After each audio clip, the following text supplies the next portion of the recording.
जय हिंद दोस्तों। मैं एयर वेटरन कॉर्पोरल मोहन से। दोस्तों, आज 12 तारीख हो गया। 13-14 सुबह 9 बजे से जो जंतर मंतर में धरना जो शुरू हुआ, उसमें शामिल होने के लिए हम सब स्टेशन के लिए रवाना हो गए। और सबको मैं एक ही बात बताना चाहता हूं, ये जो धरना है ये नॉन पॉलिटिकल है। इसमें कोई जिंदाबाद मुर्दाबाद किसी के खिलाफ हम नहीं करेंगे।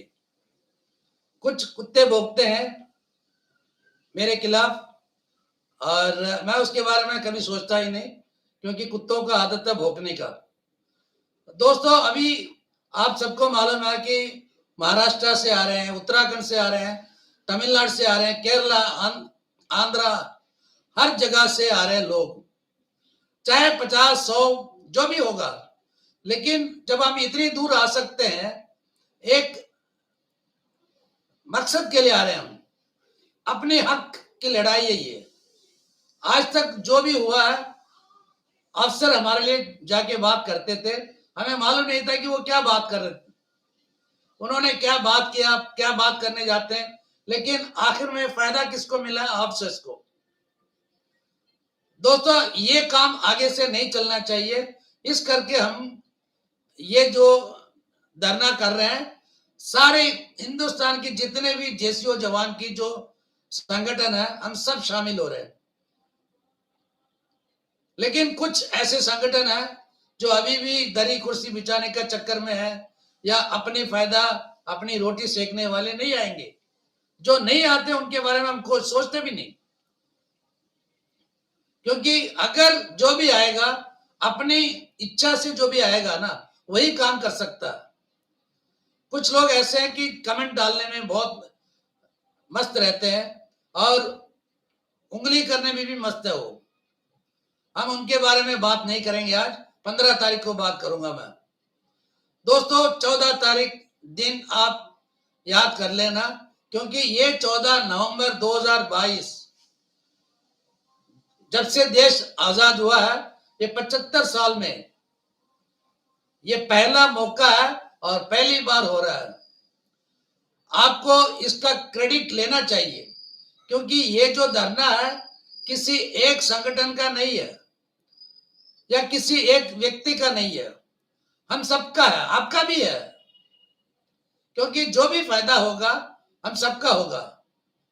हमारे पास हारने के लिए भी कुछ नहीं है, लेकिन बगैर लड़ाई अगर जो भी हथियार नीचे डालेगा ना, वो खायर होता है। हम अपनी आवाज बुलंद करेंगे, हम अपने हकों के लिए लड़ेंगे। ये बात ये नहीं कि मतलब हमने चिट्ठी लिखा है, हमने वो लिखा है। चिट्ठी लिखने से कोई फायदा नहीं है, गवर्नमेंट के कानों तक नहीं पहुंचता। दोस्तों, आज मैं आप लोगों को एक बहुत पुरानी जो सच्चाई बताना चाहता हूं। 1964 से पहले कोई फैमिली पेंशन नहीं था। 62 की लड़ाई के बाद बहुत सारे लोग, वीर नारियां जो है और कुछ लोग ऐसे हैं कि डिसेबिलिटी पेंशन में जो आया मर गया, उनको कुछ नहीं मिला। उस टाइम का जो मिनिस्टर था टीटी कृष्णमाचारी, उन्होंने अपने सेक्रेटरी को बुलाया। उन्होंने सेक्रेटरी को बोला, भाई देखो, हम अभी फैमिली पेंशन शुरू करना चाहते हैं, आप इसके लिए एक बजट बनाओ। उन्होंने मना किया, कहता है कि सर खर्चा लगेगा। कहता है कि खर्चा की फिक्र मत करो, फैमिली पेंशन शुरू करेंगे। फिर भी वो सेक्रेटरी जो है खिचखिचा रहा था, तो फिर बोला कि ठीक है, कोई बात नहीं, मत बनाओ। शाम को, सर मेरे घर किस लिए आओगे? नहीं नहीं, तुम्हारे घर आके मैं तुम्हारे बीवी से सवाल करूंगा कि फैमिली पेंशन देना या नहीं देना। चुपचाप वो जो मतलब फिनेंस सेक्रेटरी ने बजट रेडी करके दे दिया। तब से लेके हमारा जो है फैमिली पेंशन शुरू हुआ। मैं ये आप लोगों को ये क्यों बता रहा हूं, जो कुछ भी हम लेटर भेजते हैं, जिन तक पहुंचना चाहिए वो पहुंचता ही नहीं है।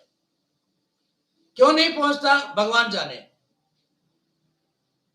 1973 की जो लोग बात कर रहे हैं ना, हमारे पेंशन कम हो गया, हमारे पेंशन कम हो गया, उस टाइम भी क्या था, उस टाइम भी क्या प्राइम मिनिस्टर उस टाइम का जो है स्वर्गीय इंदिरा गांधी, उनको इन लोगों ने जो है यही बताया कि ऐसे करने से इतना पैसा बचेगा, ऐसे करने से पैसा बचेगा। जाहिर है कि जब पैसा बच रहा है तो एक प्राइम मिनिस्टर तो उसी को चाहिए, लेकिन हकीकत उस टाइम भी प्राइम मिनिस्टर को मालूम नहीं था। उसके बाद जो भी हुआ हम सब जानते हैं। 40 साल से लटका रहा था। जब भी कोई मतलब छोटा मोटा आंदोलन हुआ तो कुछ ऐसे देख के ब्रिडजिंग द गैप, बंचिंग ऐसे नाम देख के हमारे मुंह बंद कर दिया था। लेकिन उस टाइम भी ऑफिस ने अपना फायदा उठाया। दोस्तों, अभी हमारे जो prime minister honourable Narendra Modi ji ने जो ओआरओपी ऐलान किया था और ओआरओपी दिया भी है, जहां तक उनके जो विचार में जो है 40,000 करोड़ से ऊपर खर्चा हुआ, तो इन्होंने सोचा कि हमने ओआरओपी दिया है। लेकिन जो असली सच्चाई प्राइम मिनिस्टर के कान तक नहीं पहुंचा होगा, रक्षा मंत्री तक जो है पूरी बात रक्षा मंत्री के कानों तक पहुंचा नहीं होगा, क्योंकि हमारे रक्षा मंत्री कितने बदल गए। स्वर्गीय अरुण जेटली जी थे, फिर स्वर्गीय मनोहर पारीकर, फिर उसके बाद निर्मला सीतारमण जी, फिर उसके बाद हमारे माननीय राजनाथ सिंह जी। तो इसलिए जो है किसी को इसके बारे में कोई आइडिया ही नहीं था। अब हम ये नहीं होने देंगे। 14 तारीख को धरना जब होगा तो हर एक रैंक का जो है प्रॉब्लम्स हम बाहर लेके आएंगे। हर एक रैंक का जो प्रॉब्लम्स है उन्हीं रैंक वालों से, अगर रिजर्विस्ट है तो रिजर्विस्ट अपना खुद लिखेगा, आनरे नायक अपना खुद लिखेगा, और आनरे नायब सूबेदार, आनरे हवलदार, सभी लोग जो है अपनी प्रॉब्लम्स अपने हाथों से खुद लिख के हम उसको भेजेंगे प्राइम मिनिस्टर के ऑफिस में, रक्षा मंत्री के ऑफिस में। ये नहीं कि डीएसडब्ल्यू में भेज दिया, हमने अपना काम कर लिया, नहीं। क्योंकि जब धरना में ज्यादा से ज्यादा स्ट्रेंथ होगा तो गवर्नमेंट तो सोचेगा 2 बार, क्योंकि कोई भी प्राइम मिनिस्टर हो या रक्षा मंत्री हो ऐसे नहीं छोड़ते हैं। हमारे जो प्राइम मिनिस्टर साहब है हर जगह यही कहते हैं कि हम सेना के जो है देखभाल करेंगे और जवान जैसियों का हक बनता है ओआरओपी में, हम जवान जैसियों को ख्याल रखेंगे, वीर नारियों का जो है ख्याल रखेंगे। तो हम सबके दर्द, सबके शिकायत वो सब लेटर फॉर्म में करेंगे। फिर वो मेमोरेंडम जो है अलग अलग रैंक का अलग अलग प्रॉब्लम जो है, जो पेंशन रेगुलेशन एक्ट के खिलाफ जो हो रहा है वो हम उनको बताएंगे। अगर नहीं हुआ तो आप सबको मालूम है कि एक प्रॉवर्ब होता है, जिसका कोई नहीं है उसका भगवान होता है, और हमारे लिए सबसे बड़ा भगवान है ऑनरेबल सुप्रीम कोर्ट। हम सुप्रीम कोर्ट हर एक इंडिविजुअल जो है मर्सी पिटीशन सुप्रीम कोर्ट हमारे ऑनरेबल चीफ जस्टिस को दे सकते हैं। दोस्तों, ये 14 तारीख ऐसे वैसे धरना नहीं है, हमारे हकों की लड़ाई, हमारे हकों की मांग। ये किसी पार्टी के खिलाफ नहीं है, किसी पार्टी के पक्ष में नहीं है। हम नॉन पॉलिटिकल, हमारा एक ही कौम होता है, वो एक्स सर्विसमैन। चाहे हमारे में बहुत सारी पार्टियां हैं, लोग जो है कोई कांग्रेस का, कोई बीजेपी का, कोई आम आदमी का, कोई फलाना ठिकाना, वो हो सकता है, लेकिन जब एक साथ जब हम होते हैं तो हमारे एक ही है वर्ड, एक्स सर्विसमैन, मतलब भूतपूर्व सैनिक, सबका सैनिक, आप जो भी कह लो।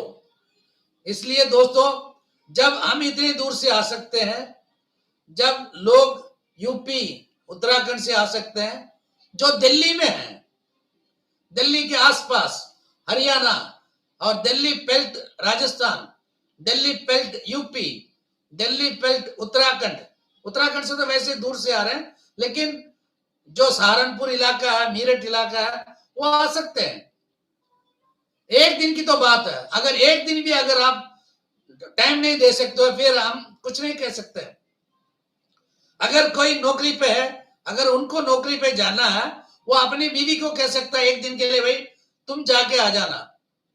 हम आपको ये नहीं कह रहे कि सुबह से शाम तक बैठो, आप अपनी हाजिरी दे दो, 1-2 घंटे बैठ के बात सुनो कि हम बात क्या कर रहे हैं, हम किसी के पक्ष में कर रहे हैं या किसी पार्टी के लिए कर रहे हैं, आप खुद ही देख लेना, खुद ही जान जाओगे।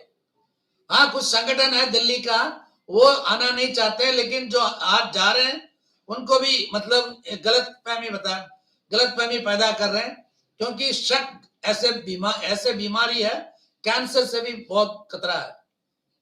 लोगों की जो मन में शक पैदा करवा रहे हैं कि ये कांग्रेस के पक्ष में ये धरना कर रहे हैं या फलाना डिकाना गवर्नमेंट के खिलाफ कर रहे हैं।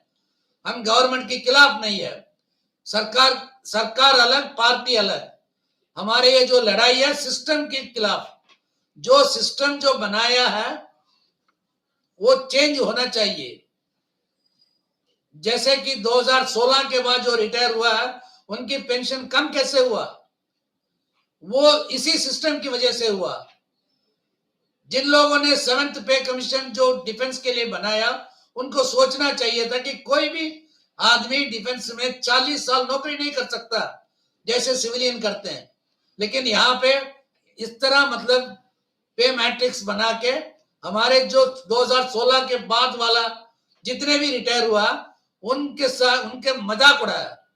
हम ये भी बात बताएंगे उसी दिन। इसलिए जो भी मतलब 2016 के बाद रिटायर हो या 2016 से पहले का हो, मतलब अगर चल नहीं सकते तो आप अपने बच्चों को भेजो एक दिन के लिए। ये हम अपने फायदा के लिए नहीं बुला रहे हैं। हमें कोई प्रेसिडेंट नहीं बनना, कोई एमपी नहीं बनना, कोई नेता नहीं बनना।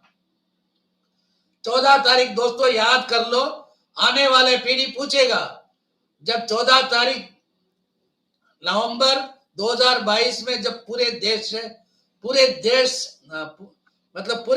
से लोग आ रहे थे, उस टाइम आप कहां थे? तो आप क्या जवाब दोगे?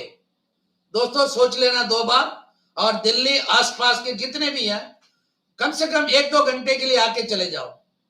अगर नहीं आओगे तो मैं नहीं कहना चाहता हूं, क्योंकि मुझे मालूम है आप लोग खुद ही आओगे, क्योंकि आप एक अच्छे इंसान हो। जो सच्चा इंसान वही होता है, मुझे भी मिले और मेरे जितने भी साथी हैं सबको मिले।